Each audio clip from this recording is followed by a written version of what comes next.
Greetings everyone. நம்ம daily competitive exam point of வியூல Hindu news paper பார்த்துட்டே இருக்கோம். இன்னைக்கு என்ன இம்பார்ட்டன்ட் நியூஸஸ் இருக்கு அப்படிங்கிறத பார்ப்போம். ஸோ முதல்ல பார்த்தோம்னா நமக்கு ஒரு ஸ்பேஸ் லான்ச் முக்கியமான விஷயம் எக்ஸாம் பாயிண்ட் ஆஃப் வியூல science and technology point of வியூலலாம் நமக்கு முக்கியமான ஒரு விஷயம் என்ன அப்படின்னு பார்த்தோம்னா start up Agnikul launches world's first rocket with fully 3D printed engine அப்படின்னு சொல்லி கொடுத்துருக்காங்க. ஸோ என்னென்ன விஷயங்கள் இதில் நம்ம தெரிஞ்சுக்கணும் அப்படின்னா ஃபர்ஸ்ட் இந்த நிறுவனத்தோட பேர் ஓகேங்களா. ஸோ ஐஐடி மெட்ராஸ் இருக்கு இல்லையா, ஐஐடி மெட்ராஸோட கேம்பஸ்ல இருந்து இயங்கக்கூடிய ஒரு நிறுவனம் தான் இவங்களோட பேர் என்னன்னா அக்னிகுல் காஸ்மோஸ் அப்படின்னு சொல்றாங்க ஓகேவா. ஸோ அக்னிகுல் காஸ்மோஸ் அப்படிங்கிறது தான் இந்த நிறுவனத்தோடைய பேர் ஓகேவா. ஸோ இவங்க என்ன பண்ணியிருக்காங்க அப்படின்னு பார்த்தோம்னா நமக்கு 3D பிரிண்டட் இன்ஜின்ல ஒரு ராக்கெட் வந்து அனுப்பியிருக்காங்க ஸ்ரீஹரிகோட்டால இருந்து நேத்து ஓகேவா. ஸோ என்ன அப்படின்னு பார்த்தோம்னா ஃபர்ஸ்ட் அந்த ராக்கெட் பேர் என்னன்னா அக்னிகுல் சார்ட்டட் அப்படின்னு சொல்லி சொல்றாங்க ஓகேவா. அக்னிகுல் சார்ட்டட் அப்படிங்கிறது இந்த ராக்கெட்டோடைய பேர். அடுத்தது இதுல யூஸ் பண்ணிருக்க இன்ஜினோட பேர் என்ன அப்படின்னு பார்த்தோம்னா அக்னிபான் அப்படின்னு சொல்லி சொல்றாங்க ஓகேவா. அக்னிபான் அப்படிங்கிறது தான் இதுல யூஸ் பண்ணிருக்கக்கூடிய இன்ஜின். இது வந்து பார்த்தோம்னா நமக்கு ஒரு 3D பிரிண்டட் இன்ஜினா இருக்கு ஓகேங்களா. ஸோ வேர்ல்டுலே ஃபர்ஸ்ட் டைமா சிங்கிள் பீஸ்ல 3Dல பிரிண்ட் பண்ணக்கூடிய இன்ஜின் அப்படின்னா அது இந்த அக்னிபான் தான். World's first single piece 3D printed engine அப்படின்னு சொல்லி சொல்றாங்க. எதுனா இந்த அக்னிபானை சொல்றாங்க. ஸோ எங்கிருந்து லான்ச் பண்ணியிருக்காங்க அப்படின்னு பார்த்தோம்னா லான்ச் பேட் வந்து ஸ்ரீஹரிகோட்டா நம்ம பார்த்தோம். ஸ்ரீஹரிகோட்டால எங்க அப்படின்னு பார்த்தோம்னா நமக்கு இந்த நிறுவனம் இவங்க தனியார் launch bad I mean private launch bad அப்படிங்கிறத ஒன்று வச்சிருக்காங்க. ஸோ அதனுடைய பேர் என்ன அப்படின்னு பார்த்தோம்னா நமக்கு தனுஷ் அப்படின்னு சொல்றாங்க ஓகேவா. ஸோ இவங்களோட லான்ச் பேட் ஓகேவா வேர்ல்டு ஐ மீன் இந்தியாவிலே ஃபர்ஸ்ட் பிரைவேட் லான்ச் பேட் இந்த அக்னிகுல் காஸ்மோஸோட தான் ஓகேங்களா. ஸோ அவங்க எங்க வச்சிருக்காங்க அப்படின்னா ஸ்ரீஹரிகோட்டால. அதனுடைய பேர் வந்து தனுஷ். அந்த தனுஷ் அப்படிங்கிற லான்ச் பேட்ல இருந்து அக்னிகுல் காஸ்மோஸ் அப்படிங்கிற நிறுவனம் அக்னிகுல் சார்ட்டட் அப்படிங்கிற இந்த ராக்கெட்டை அக்னிபான் 3D பிரிண்டட் இன்ஜின் மூலயமா நமக்கு லான்ச் பண்ணியிருக்காங்க நேற்று ஓகேவா. ஸோ இதனுடைய முக்கியமான வேற என்ன சிறப்பம்சங்கள் இருக்கு அப்படின்னு பார்த்தோம்னா இது அரௌண்ட் 300 கிலோ வரைக்கும் எடையை தாங்கிட்டு போகக்கூடிய ஓகேங்களா. பேலோட்ஸ் 300 கிலோ பேலோட்ஸ் வரைக்கும் எடுத்துட்டு போகும். அண்ட் தென் எவ்வளோ ஹைட் ரீச் ஆகும் அப்படின்னு பார்த்தோம்னா ஒரு 700 கிலோமீட்டர் வரைக்கும் ரீச் ஆகும் அப்படிங்கிறத சொல்லியிருக்காங்க ஓகேவா. ஸோ இது நமக்கு தினமணி பேப்பர்ல அது ரெண்டும் கொடுத்துருந்தாங்க. ஸோ மற்றபடி பார்த்தோம்னா நம்ம சொன்ன விஷயங்கள் தான் இந்த இடத்துல கொடுத்துருப்பாங்க. Agnibaan sub orbital technology demonstrated அதுதான் அக்னிகுல் ஸ்டார்டட்னு சொல்லியிருந்தேன். அக்னிபான் சார்ட்டட் அப்படிங்கிறதா ராக்கெட் பேர் ஓகேவா. ஸோ எங்க அப்படின்னு பார்த்தோம்னா 3D பிரிண்டட் இன்ஜின் எங்கிருந்து லான்ச் ஆயிருக்குன்னா ஸ்ரீஹரிகோட்டால. அந்த லான்ச் பேட் வந்து தனுஷ் அப்படின்னு சொல்லி சொல்றாங்க ஓகேவா. ஸோ இந்த இன்ஜினை பொறுத்த வரைக்கும் ரெண்டு முக்கியமான விஷயங்கள். ஒன்று அந்த இன்ஜின் பேர் வந்து நம்ம அக்னிபான் அப்படின்னு சொல்றோம். அது வந்து 3D பிரிண்டட் இன்ஜினா இருக்கு. அதே மாதிரி இந்தியாவில் செமி கிரையோஜெனிக் லிக்விட் அப்படிங்கிற அந்த ஃபியூயலை யூஸ் பண்ணி லான்ச் பண்ணப்பட்ட முதல் இன்ஜினும் அதுதான் ஓகேங்களா. செமி கிரையோஜெனிக் லிக்விட் திரவ இன்ஜின் அப்படின்னு சொல்லி சொல்லுவாங்க ஓகேவா. India's first semi cryogenic engine powered rocket launch அப்படின்னு சொல்லியிருக்காங்க. அதே மாதிரி world's single piece 3D printed engine ஓகேவா. ஸோ இந்த ஹைலைட் பண்ணியிருக்க எல்லா பாயிண்ட்டும் நமக்கு எக்ஸாம் பாயிண்ட் ஆஃப் வியூல இம்பார்ட்டன்ட். ப்ரிலிம்ஸ் பாயிண்ட் ஆஃப் வியூல நமக்கு 4 ஸ்டேட்மெண்ட்டாக கொடுத்து கேட்கலாம். மெயின்ஸ் பாயிண்ட் ஆஃப் வியூல இதை பற்றி நம்மளை எழுத சொல்லலாம். ஒரு 6 மார்க் ஐ மீன் இப்போ 6 மார்க் அந்த மாதிரிலாம் எழுத சொல்லலாம் சரிங்களா. ஸோ நல்லா நோட் பண்ணி வச்சுக்கோங்க முக்கியமான விஷயம் ஓகேவா. ஸோ இந்தியாவோட ஃபர்ஸ்ட் பிரைவேட் லான்ச் அப்படின்னு பார்த்தோம்னா அது பேர் வந்து விக்ரம் எஸ் அப்படின்னு சொல்லுவாங்க ஓகேவா. ஸோ அது நமக்கு 2022 பண்ணியிருப்பாங்க. விக்ரம் எஸ் அப்படிங்கிறதா நமக்கு இந்தியாவோட ஃபர்ஸ்ட் பிரைவேட் லான்ச்சாக இருந்திருக்கும் ஓகேவா. சரி அடுத்தது பார்ப்போம். ஸோ அடுத்த செய்தியில் பார்க்குறப்போ இந்த இடத்துல நகட்ஸ் ஆஃப் ஹிஸ்ட்ரின்னு சொல்லி ஃப்ரைடே நியூஸ் பேப்பர் அப்படின்னா தமிழ்நாடு ரிலேட்டடாக ஏதாவது முக்கியமான விஷயங்கள் வந்தால் சொல்லியிருப்பாங்க ஓகேவா. ஸோ அந்த வகையில் இங்கே என்ன கொடுத்துருக்காங்க அப்படின்னா காவேரி பூம்பட்டினம் அப்படிங்கிற அந்த பகுதியை பற்றி கொடுத்துருக்காங்க. ஸோ காவேரி பூம்பட்டினம் அப்படிங்கிறது ஒரு பெரிய கடல் அலையால் மூழ்கடிக்கப்பட்டுச்சு அப்படிங்கிற செய்திகளை நம்ம கேள்விப்பட்டிருப்போம். ஸோ அதை நம்ம என்னன்னு ரெஃபர் பண்ணுறோம்னா சுனாமின்னு சொல்கிறோம். ஸோ மணிமேகலையில் இதை பற்றின செய்திகள் இருக்குது அப்படிங்கிறத இந்த இடத்துல கொடுத்துருக்காங்க ஓகேவா. ஸோ அதை ஒரு ரெஃபரன்ஸ் கொடுத்துருக்காங்க. ஸோ காவேரி பூம்பட்டினம் பற்றின குறிப்புகள் எங்கே காணப்படுது அப்படின்னு ஆப்ஷன்ஸில் மணிமேகலை இருந்துச்சு அப்படின்னா அதுதான் சரியான ஆன்சரா இருக்கும் ஓகேவா. சோ அடுத்தது பார்த்தோம்னா நமக்கு women in the unsung hero of women's cause in Tamil literary field அப்படின்னு சொல்லி ஒரு தமிழ் பர்சனாலிட்டியை பற்றி தான் கொடுத்துருப்பாங்க. ஸோ யார் அந்த பெண்மணி அப்படின்னு பார்த்தோம்னா வைமு கோதை நாயகி அம்மாள் அப்படின்னு சொல்லுவாங்க. ஓகேவா? ஸோ முக்கியமான ஒரு நபராக இருக்காங்க. இண்டிபெண்டன்ஸ் மூவ்மெண்ட்லையும் நமக்கு இம்பார்ட்டன்டான ரோல் பிளே பண்ணியிருக்காங்க. விமன்ஸ் ரைட்ஸ், தமிழோட லிட்ரரி ஃபீல்டு, இதுல எல்லாம் இவங்களுடைய பணிகள் அப்படிங்கிறது நிறையவே இருக்கு. ஓகேங்களா? ஸோ வைமு கோதை நாயகி அம்மாள் இவங்களுடைய காலகட்டம் அப்படின்னு பார்த்தோம்னா 1901 இருந்து 1960 வரைக்கும் நமக்கு இருக்கு. சரிங்களா? ஸோ இந்த கோதை நாயகி அம்மாளை பொறுத்த வரைக்கும் லிட்ரரி ஃபீல்டு, இலக்கிய துறையில ஒரு மிகப்பெரிய பங்களிப்பு கொடுத்திருக்காங்க அப்படிங்கிற சொல்லியிருந்தோம். அதே மாதிரி அவங்களுக்கு ஈக்குவலண்டா வேற எங்கெல்லாம் பங்களிப்புகள் கொடுத்திருக்காங்கன்னா இலக்கியத்துறை, பெண்களோட உரிமைகள், அடுத்தது இந்தியாவோட இண்டிபெண்டன்ஸ் மூவ்மெண்ட், இதுல எல்லாம் இவங்களுடைய பங்களிப்பு அப்படிங்கிறது அதிகமா இருந்துச்சு. அந்த வகையில இலக்கிய துறையில இவங்க என்ன மாதிரியான ஒரு பங்களிப்பை கொடுத்திருக்காங்கன்னா டிடெக்டிவ் நாவல்ஸ் வந்து எழுதியிருக்காங்க. ஓகேங்களா? புலனாய்வு நாவல்களை எழுதுறதுல இவங்க வந்து ஒரு கைதேர்ந்த நபரா இருக்காங்க. புலனாய்வு நாவல்கள் மூலமா, டிடெக்டிவ் நாவல்ஸ் மூலமா அப்போ இருக்க அந்த சொசைட்டியோட அன்எம்ப்ளாய்மெண்ட், அங்க இருக்கக்கூடிய டொமஸ்டிக் ப்ராப்ளம்ஸ், அங்க இருக்கக்கூடிய ப்ராப்ளம்ஸ் பத்தினா டிடெக்டிவ் நாவல்ஸ் மூலமா வந்து மக்களுக்கு சொல்லியிருப்பாங்க. ஓகேங்களா? ஸோ அந்த வகையில இவங்களுடைய ஃபர்ஸ்ட் நாவலா எதை சொல்றாங்க அப்படின்னு பார்த்தோம்னா 1926 வைதேகி அப்படிங்கிற அந்த நாவல் வந்திருக்கு. ஓகேங்களா? 1926 கோதை நாயகி அம்மாளோட முதல் நாவலா வந்தது என்னன்னா வைதேகி அப்படிங்கிற இந்த நாவல் தான். ஓகேங்களா? அதே மாதிரி இவங்களுடைய நாவல்ஸ் 2-3 விஷயங்களை படமாவும் எடுத்திருக்காங்க. ஸோ அது என்ன மாதிரியான நாவல்ஸ் அப்படின்னு பார்த்தோம்னா ராஜ்மோகன் அப்படிங்கிறது, அனாதை பெண் அப்படிங்கிறது, அடுத்தது பார்த்தோம்னா தயாநிதி அப்படிங்கிற இந்த மாதிரியான நாவல்ஸை, இவங்களோட நாவல்ஸை வந்து படமாகவும் எடுத்திருக்காங்க. ஓகேவா? ஸோ எல்லாம் நமக்கு ப்ரிலிம்ஸ் பாயிண்ட் ஆஃப் வியூல, யூனிட் 8 பாயிண்ட் ஆஃப் வியூல நமக்கு இம்பார்ட்டண்ட்டாக வரும். ஓகேவா?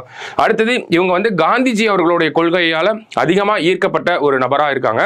ஸோ அந்த வகையில் பார்க்குறப்ப 1948 காந்தியடிகள் கொல்லப்பட்டதுக்கு அப்புறமா நமக்கு 1948 மகாத்மாஜி சேவா சங்கம் அப்படிங்கிறத ட்ரிப்ளிகேன் அப்படின்னு சொல்லக்கூடிய திருவள்ளிக்கேணியில வந்து உருவாக்கியிருப்பாங்க. ஓகேவா? இதெல்லாம் நமக்கு கொஸ்டின் ஏரியா. மகாத்மாஜி சேவா சங்கம் அப்படிங்கிறத யார் உருவாக்குனாங்க, எங்க உருவாக்குனாங்க, எப்போ உருவாக்குனாங்க அப்படிங்கிறதெல்லாம் நமக்கு கேட்பாங்க. ஓகேவா? ஸோ அடுத்தது மற்றபடி பார்த்தோம்னா இவங்க ஒரு ஜேர்னலும் எழுதியிருக்காங்க. ஓகேவா? ஸோ இவங்களுடைய ஜேர்னல் என்ன அப்படின்னு பார்த்தோம்னா ஜெகன்மோகினி அப்படிங்கிற அந்த ஒரு ஜேர்னல் பத்திரிகை அப்படின்னு நம்ம சொல்றோம். எப்போல இருந்து இருக்கு அப்படின்னு பார்த்தோம்னா 1925 இருந்து இவங்க அந்த ஜெகன்மோகினி அப்படிங்கிற ஜேர்னலை நடத்திட்டு வந்திருக்காங்க. மற்றபடி அந்த ஜெகன்மோகினி அப்படிங்கிற ஜேர்னல்ல என்ன மாதிரியான விஷயங்களை பத்திலாம் பேசியிருக்காங்கன்னா சொத்துரிமை, பெண்களுக்கான சொத்துரிமை, ஸ்ரீதனா அப்படின்னு சொல்லக்கூடிய அந்த தேவதாசி முறைகளை பத்தி பேசியிருக்காங்க. திருமண சீர்திருத்தங்கள், விதோ ரீமேரேஜ், மறுமணம், அதெல்லாம் வந்து பேசியிருக்காங்க. ஓகேவா? ஸோ இந்த மாதிரி கொஞ்சம் முக்கியமாக நமக்கு எக்ஸாம் பாயிண்ட் ஆஃப் வியூல இருக்கிறத மட்டும் நம்ம ஹைலைட் பண்ணி வச்சிருக்கோம். அவங்களோட லைஃப் ஸ்டோரி தான் இந்த இடத்துல வந்து கொடுத்துருந்தாங்க. ஓகேவா? ஸோ அவங்களுக்கு 5.5 வயசுலேயே கல்யாணம் ஆயிருக்கும். அடுத்தது அவங்க கல்யாணம் ஆகிட்டு போனதுக்கப்புறம் தான் நிறைய படிச்சு இவ்வளவு பெரிய எழுத்தாளராக வந்திருப்பாங்க. அடுத்தது காந்திஜி அவர்களால் ஈர்க்கப்பட்டு அதற்கான சேவைகளையும் வந்து பண்ணியிருப்பாங்க. காந்திஜி இறந்ததுக்கு அப்புறமா என்ன பண்ணாங்க, அண்ட் தென் கடைசி அவங்களோட இறுதி காலகட்டம் அப்படிங்கிறது எப்படி இருந்துச்சு, அந்த மாதிரியான தகவல்களும் நமக்கு இருந்துச்சு உள்ள. பட் ஸ்டில் நமக்கு எக்ஸாம் பாயிண்ட் ஆஃப் வியூல தேவையான விஷயங்கள் மட்டும் நம்ம பார்க்குறோம். ஓகேங்களா? டிடெக்டிவ் நாவல் எழுதக்கூடிய ஒரு ஆளாக இருக்காங்க. முதல் நாவலா வைதேகி அப்படிங்கிறது 1926 வருது. தயாநிதி, ராஜ்மோகன், அனாதை பெண் போன்ற இவங்களுடைய நாவல்கள் எல்லாமே படங்களாக வெளியே வந்திருக்கு நமக்கு. அதே மாதிரி பார்த்தோம்னா இவங்க வந்து 1925 இருந்து ஜெகன்மோகினி அப்படிங்கிற ஒரு பத்திரிகையும் நடத்திட்டு வந்திருக்காங்க. 1948 திருவள்ளிக்கேணியில என்ன பண்ணியிருக்காங்கன்னா மகாத்மாஜி சேவா சங்கம் அப்படிங்கிற ஒரு சங்கத்தையும் நிறுவியிருக்காங்க காந்திஜி கொல்லப்பட்டதுக்கு அப்புறமா. சரியா? ஸோ இதெல்லாம் நமக்கு எக்ஸாம் பாயிண்ட் ஆஃப் வியூல தேவைப்படக்கூடிய விஷயங்கள். ஸோ நோட் பண்ணி வச்சுக்கோங்க. அடுத்ததா பார்த்தோம்னா இந்த இடத்துல slope stabilization through soil nailing and hydro seeding to prevent land slips on highways அப்படின்னு சொல்றாங்க. ஓகேவா? ஸோ நம்மளோட ஸ்டேட் ஹைவேஸ் டிபார்ட்மெண்ட், ஓகேங்களா, மாநில நெடுஞ்சாலைத்துறை அப்படின்னு சொல்றோம் இல்லையா, அவங்க ஒரு புதுமையான ஒரு டெக்னிக்கை பண்றாங்க. எதுக்காக அப்படின்னா இந்த லேண்ட்ஸ்லைட், நிலச்சரிவை வந்து தடுக்கணும் அப்படிங்கிறதுக்காக. ஸோ அந்த டெக்னிக் பேர் என்ன அப்படின்னு பார்த்தோம்னா soil nailing and hydro seeding அப்படின்னு சொல்றாங்க. 2 புதுசான டேர்ம்ஸா இருக்கு. ஓகேவா? Soil nailing and hydro seeding. இந்த சாயில் நெயிலிங் அதுல என்ன பண்ணுவாங்க அப்படின்னா ஃபர்ஸ்ட் இந்த ஸ்லோப்பை வந்து சமமா பண்ணுவாங்க. ஓகேங்களா? சமன் பண்ணிட்டு என்ன பண்றாங்கன்னா அந்த ரிப்பீட்டட் இன்டர்வல்ஸ்ல ஒரு ஸ்லோப் இப்படி சமம் பண்ணிட்டு அங்கங்க ஓட்டை போட்டு நமக்கு, ஓகேங்களா, ஹோல் போட்டு என்ன பண்றாங்கன்னா அதுக்குள்ள சிமெண்ட் இறக்குறாங்க. ஓகேவா? ஸோ இதனால என்ன ஆகுது அப்படின்னா நமக்கு சிமெண்ட் போட்டோம்னா அந்த இடம் அப்படியே வந்து கெட்டியா பிடிச்சிக்கும் இல்லையா? ஸோ அதை ஃபர்ஸ்ட் ப்ராசஸா பண்றாங்க. அதுதான் சாயில் நெயிலிங் அப்படின்னு சொல்றாங்க. ஸோ இப்படி மேடு பள்ளமா இருக்கிறத ஒரு சமமா செஞ்சுட்டு அதுக்கு மேல என்ன பண்றாங்கன்னா ஓட்டை போட்டு அதுக்குள்ள வந்து நமக்கு சிமெண்ட்டை வச்சு நிரப்புறாங்க. ஓகேவா? ஸோ ஃபர்ஸ்ட் ப்ராசஸ் இது. அடுத்து சிமெண்ட்டை வச்சு நிரப்புனதுக்கு அப்புறமா அந்த மேற்பரப்புல அந்த ஸ்லோப்ல என்ன பண்றாங்க அப்படின்னா ஹைட்ரோ சீடிங் பண்றாங்க. ஹைட்ரோ சீடிங்னா ஒன்றும் கிடையாது, நிறைய சீடு, ஃபெர்டிலைசரு, நமக்கு இந்த ஒரு செடி வளர்றதுக்கு தேவையான விஷயங்கள் எல்லாத்தையும் போட்டு மிக்ஸ் பண்ணி அதை அப்படியே தெளிச்சு விடுறது தான் வந்து ஹைட்ரோ சீடிங் அப்படின்னு சொல்லுவாங்க. ஓகேவா, ரஃபா அதை மட்டும் தெரிஞ்சுக்கிட்டா போதும். ஸோ ஹைட்ரோ சீடிங் அப்படிங்கிற விஷயத்த பண்றாங்க. அதன் மூலியமா அந்த ஸ்லோப் மேல நமக்கு கிரீன் கிராஸ் அப்படிங்கிறது ஒரு நாளடைவில் ஒரு 2 மாசம் 3 மாசத்துல கிராஸ் அப்படிங்கிறது ஃபுல்லா இந்த இடத்துல படர்ந்துடும். ஓகேங்களா, ஸோ அதுக்கப்புறம் என்ன பண்றாங்க அப்படின்னு பார்த்தோம்னா நமக்கு ஒரு ஸ்டீல் ஒயரை வச்சு ஒரு மேட் மாதிரி போடுறாங்க. ஓகேவா, ஸோ ஃபர்ஸ்ட் என்ன பண்றாங்க அப்படின்னா அந்த மேடு பள்ளமா இருக்கிறத வந்து சமமா செய்யறாங்க. அடுத்தது ஓட்டை போட்டு சிமெண்ட் இறக்குறாங்க, அதன் சாயில் நெயிலிங் அப்படின்னு சொல்லி சொல்றோம். அடுத்தது ஹைட்ரோ சீடிங் அப்படிங்கிறது பண்றாங்க. ஸோ விதைகள் எல்லாத்தையும் போட்டு மிக்ஸ் பண்ணி ஃபெர்டிலைசர்லாம் போட்டு மிக்ஸ் பண்ணி அப்படி தெளிச்சு விடுறதன் மூலமா என்ன ஆகுது அப்படின்னா நமக்கு இந்த ஸ்லோப் ஃபுல்லாவே கிரீன் கிராஸா வந்துருது. ஓகேவா, ஸோ கிரீன் கிராஸ் வந்ததுக்கு அப்புறமா நல்ல புல்லா வந்ததுக்கு அப்புறமா கடைசியா என்ன பண்றாங்கன்னா ஒரு ஸ்டீல் ஒயரை வந்து போடுறாங்க. ஓகேங்களா, இந்த ஸ்டீல் ஒயர் இப்படி போடுறதன் மூலமா என்ன ஆகுதுன்னா நமக்கு நிலச்சரிவு அப்படிங்கிறது கம்ப்ளீட்டா ஸ்டாப் பண்ணப்படும் இந்த ஒரு டெக்னிக்கை யூஸ் பண்ணி. ஓகேவா, ஸோ அது ஆல்ரெடி எங்கெல்லாம் இம்ப்ளிமெண்ட் பண்ணியிருக்காங்க அப்படின்னு பார்த்தோம்னா அந்த வால்பாறை, கொல்லிமலை, ஏற்காடு போன்ற மலை பிரதேசங்களில் இந்த மாதிரியான விஷயத்தை பண்றாங்க. ஸோ அதை தமிழ்நாடு ஃபுல்லா பண்ணணும் அப்படிங்கிறது தான் இந்த ஒரு ப்ராஜெக்ட். ஓகேவா, ஸோ முக்கியமான ஒரு விஷயம் டிசாஸ்டரை பொறுத்த வரைக்கும் இந்த நிலச்சரிவுகள் அப்படிங்கிறத நமக்கு இப்போ சமீபத்தில் பப்புவா நியூ கினியா அப்படிங்கிற நாட்டில் பார்த்தோம். சைக்ளோன் ரிமால் வந்து அட்டாக் பண்ணதுக்கு அப்புறமா மிசோரம்ல ஒரு நிலச்சரிவு ஏற்பட்டுச்சு அப்படிங்கிறதையும் நம்ம பார்த்துருந்தோம். அந்த வகையில் நிலச்சரிவு சார்ந்து அதனுடைய மிட்டிகேஷன் அதை எப்படி ப்ரிவென்ட் பண்ணலாம் அப்படிங்கிற மாதிரியான விஷயங்கள் வந்துச்சுன்னா அந்த இடத்துல நம்ம இந்த மாதிரியான டெக்னிக்ஸை கோட் பண்ணலாம். தமிழ்நாடு கவர்மெண்ட் இந்த மாதிரியான விஷயங்கள் நடக்கக்கூடாது அப்படிங்கிறதுக்காக தான் இந்த சாயில் நெயிலிங், ஹைட்ரோ சீடிங் போன்ற டெக்னிக்ஸ் எல்லாம் வந்து நம்ம ஆல்ரெடி நடைமுறைப்படுத்திட்டு இருக்கோம் அப்படிங்கிற சொல்லி அது இந்த மாதிரி ஏற்காடுல, கொல்லிமலையில எல்லாம் நம்ம ஆல்ரெடி பண்ணியாச்சு அப்படிங்கிற விஷயத்த சொல்லலாம். ஓகேங்களா, ஸோ இது ஒரு முக்கியமான விஷயமா இருந்துச்சு. சரி, அடுத்தது பார்த்தோம்னா ஸோ இந்த இடத்துல வந்து தெலுங்கானா ரிலேட்டடாக ஒரு நியூஸ் வந்து கொடுத்துருந்தாங்க. என்ன சொல்லியிருக்காங்க அப்படின்னு பார்த்தோம்னா ஜெய ஜெய ஹே தெலுங்கானா இஸ் ஸ்டேட் சாங் அப்படின்னு சொல்லியிருக்காங்க. ஓகேங்களா, அதாவது தெலுங்கானா மாநிலத்துக்குன்னு மாநில பாடல், இப்போ எப்படி நமக்கு நீராறும் கடல் உடுத்த அப்படிங்கிற ஒரு பாடல் இருக்கோ அதே மாதிரி ஜெய ஜெய ஹே தெலுங்கானா அப்படிங்கிறத அந்த மாநில பாடலாக வந்து அங்கீகரிச்சிருக்காங்க. ஓகேங்களா, ஸோ இந்த பாடலை எழுதியது யாரு அப்படின்னு பார்த்தோம்னா நமக்கு அந்தே ஸ்ரீ அப்படின்னு சொல்லக்கூடிய இந்த போயட் தான் வந்து நமக்கு இந்த பாடலை எழுதியிருக்காங்க. இதற்கு வந்து மியூசிக் கம்போஸ் பண்ணது யாருன்னா சமீபத்தில் ஆஸ்கார் அவார்டு வின் பண்ண MM கீரவாணி அவர்கள் தான் வந்து இதற்கான மியூசிக்கை வந்து கொடுத்துருக்காரு. ஓகேவா, ஸோ இந்த ஒரு விஷயத்தை நோட் பண்ணி வச்சுக்கோங்க, கேட்கறதுக்கு வாய்ப்புகள் இருக்கு. ஸோ அடுத்தது பார்த்தோம்னா நமக்கு எடிட்டோரியல் பேஜில் ஒரு முக்கியமான ஆர்டிகல் இருந்துச்சு. எதை பற்றி சொல்ல வராங்க அப்படின்னு பார்த்தோம்னா மாடல் கோட் ஆஃப் கண்டக்டை பற்றி பேச வராங்க. ஓகேவா, ஸோ இவ்வளவும் நம்ம படிக்க தேவையில்லை, இதில் என்ன சொல்றாங்க அப்படிங்கிற ஜஸ்ட் ஒரு அப்ஸ்ட்ராக்டை மட்டும் நம்ம பார்த்துப்போம். So model code of conduct அப்படிங்கிறது என்ன அப்படின்னா நமக்கு இதை வந்து தேர்தல் நடத்தை விதிகள் அப்படின்னு சொல்றோம். ஓகேங்களா, மாடல் கோட் ஆஃப் கண்டக்ட் அப்படின்னா தேர்தல் நடத்தை விதிகள்.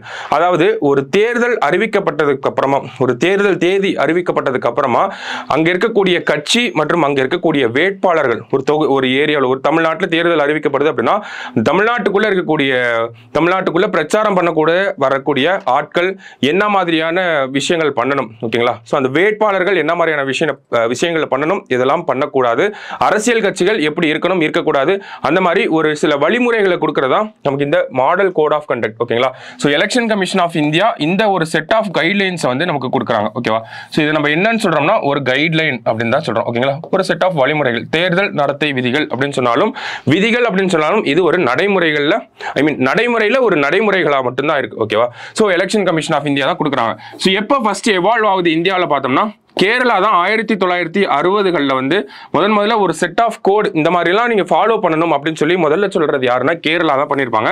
அதுக்கப்புறமா 1968, 79, 91, 2013 போன்ற நிறைய ஆண்டுகளில் வந்து இந்த மாடல் கோட் ஆஃப் கண்டக்டை வந்து அந்தந்த காலகட்டத்துக்கு ஏற்ற மாதிரி ரிவைஸ் பண்ணிட்டே இருந்தாங்க. யார் அப்படின்னு பார்த்தோம்னா எலெக்ஷன் கமிஷன் ஆஃப் இந்தியா அடிக்கடி இந்த ஒரு விஷயத்தை ரிவைஸ் பண்ணிட்டே இருப்பாங்க.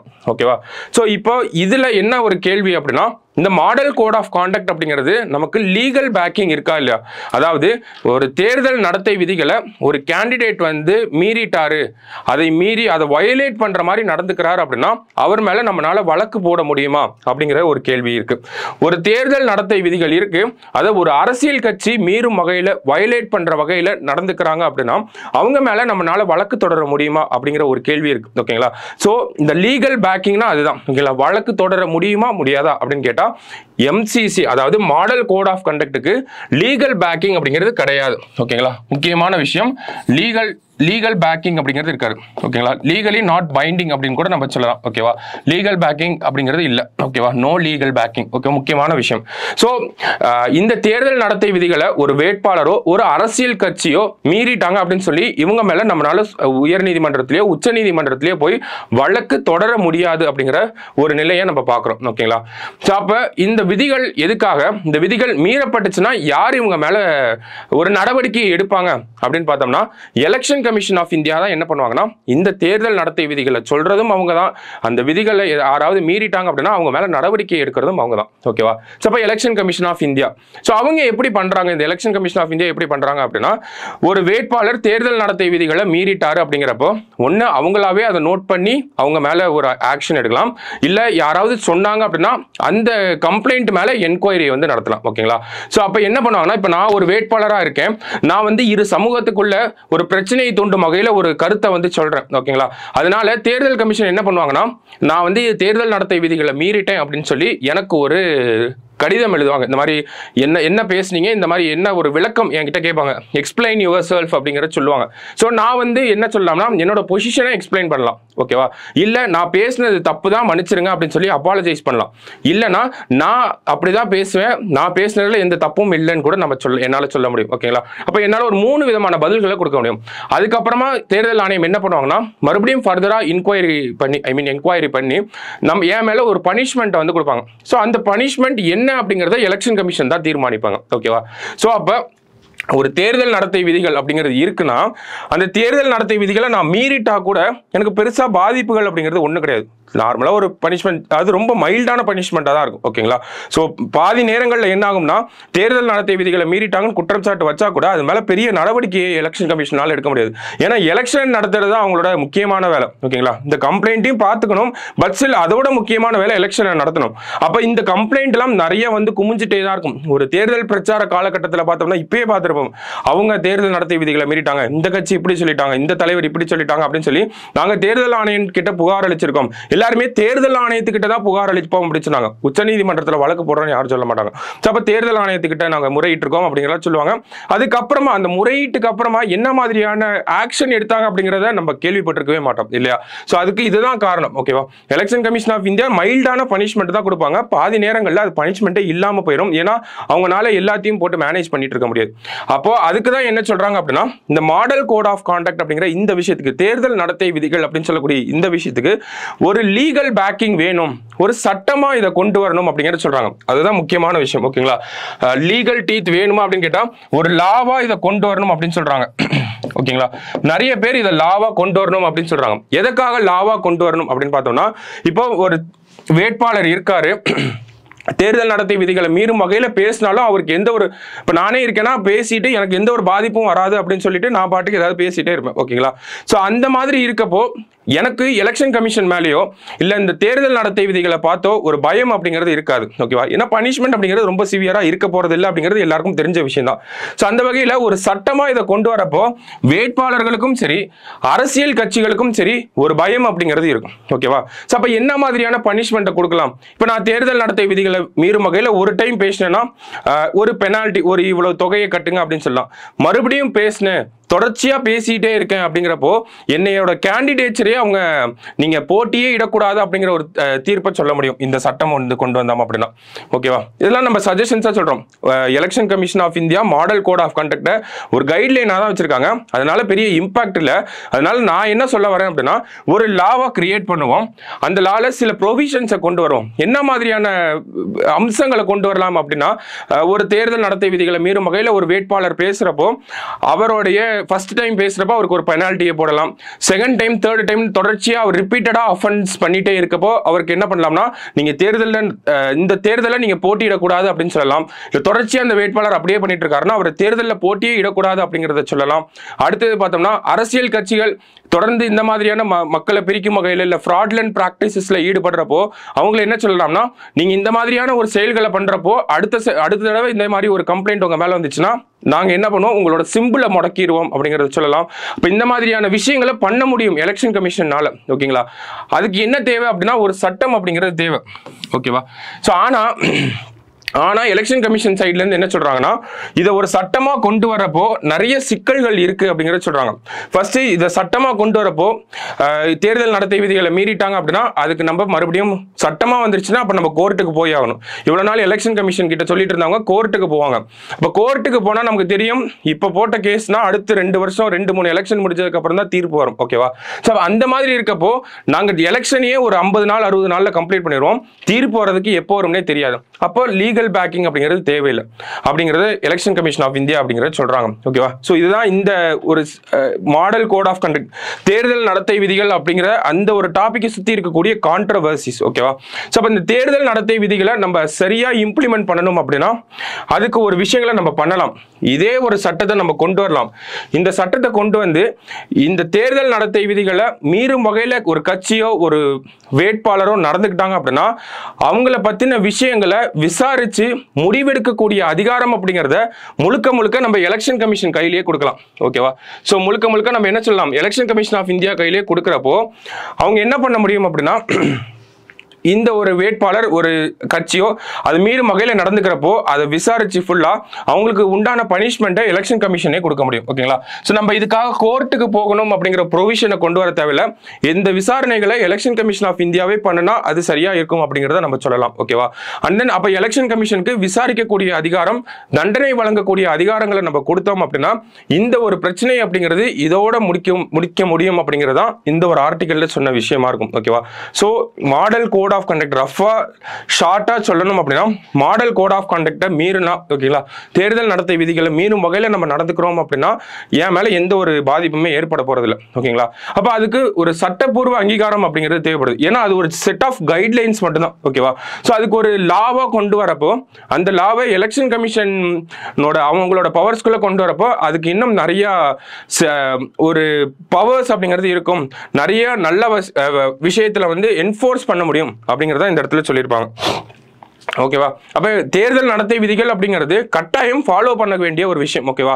தேர்தல் டைம்ல இந்த election commission of India model code of கண்டக்டை சரிவர இம்ப்ளிமெண்ட் பண்ண ஆரம்பிச்சாங்க அப்படின்னா அந்த தேவையில்லாத சர்ச்சைகள் அப்படிங்கிறது வராம இருக்கும். அந்த எலக்டோரல் கேம்பெயின் அப்படிங்கிறது தேர்தல் பிரச்சாரம் அப்படிங்கிறது ரொம்ப சுத்தமான ஒரு நடைமுறை விஷயமாக மாறிடும். ஓகேவா? ஸோ அது ரிலேட் ஆகி இருக்கக்கூடிய விஷயங்கள் தான் மாடல் கோட் ஆஃப் கான்டக்ட் அதை விஷயம் நமக்கு சொல்லியிருக்காங்க. ஓகேவா? ஸோ ஒரு முக்கியமான ஆர்டிகல் நமக்கு மெயின்ஸ் பாயிண்ட் ஆஃப் வியூல யூஸ் ஆகும். ஸோ இந்த ஸ்டோரியை கொஞ்சம் ஞாபகம் வச்சுங்க. ஓகேவா? ஸோ மற்றபடி பார்க்குறப்போ ஸோ இங்கே ஒரு அவார்டு வந்து கொடுத்துருக்காங்க. யாருக்கு அப்படின்னு பார்த்தோம்னா இந்தியன் பீஸ் கீப்பருக்கு ஒரு அவார்டு. ஸோ இவங்க என்ன பண்ணியிருப்பாங்க அப்படின்னு பார்த்தோம்னா ஃபர்ஸ்ட் யாருக்கு அவார்டு கொடுத்துருக்காங்க, என்ன அவார்டு அப்படிங்கிறத பார்த்துரும். மேஜர் ராதிகா சென். ஓகேவா? அவங்களுக்கு தான் அவார்டு கொடுத்துருக்காங்க. என்ன அவார்டு கொடுத்துருக்காங்க அப்படின்னு பார்த்தோம்னா UN military gender advocate of the year award அப்படிங்கிற ஒரு அவார்டை கொடுத்துருக்காங்க. ஓகேவா? ஸோ இந்த UN military gender advocate of the year award எதுக்காக கொடுத்துருக்காங்கன்னா இவங்க வந்து ஒரு பீஸ் கீப்பிங் மிஷன், ஓகேவா, அமைதி காக்கக்கூடிய அந்த ஒரு மிஷன்ல வந்து இருந்திருப்பாங்க. எங்கன்னா காங்கோ அப்படிங்கிற நாட்டில் வந்து இருந்திருப்பாங்க. ஸோ அவங்க நல்லா செயல்பட்டதுக்காக ஒரு டீமை நல்லா லீட் பண்ணதுக்காக தான் இவங்களுக்கு என்ன கொடுத்துருக்காங்கன்னா UN military gender advocate of the year award 2023 அப்படிங்கிறத கொடுத்துருக்காங்க. ஸோ முக்கியமான அவார்டு நோட் பண்ணி வச்சுக்கோங்க. யாருக்கு கொடுத்துருக்காங்க அப்படின்னா மேஜர் ராதிகா சென் அவங்களுக்கு தான் வந்து கொடுத்துருக்காங்க. ஓகேவா? ஸோ மற்றபடி பார்க்குறப்போ இந்த நியூஸ் பேப்பர்ல இதெல்லாம் தான் நியூஸஸாக இருந்துச்சு. நமக்கு முக்கியமான நியூஸ்னா இந்த மாடல் கோட் ஆஃப் கான்டக்ட் அப்படிங்கிறது ரொம்ப முக்கியமான நியூஸ். ஓகேவா? ஸோ அதை நல்லா பார்த்து வச்சுக்கோங்க. நம்ம நாளைக்கு நியூஸ் பேப்பரில் மீட் பண்ணலாம். தேங்க்யூ.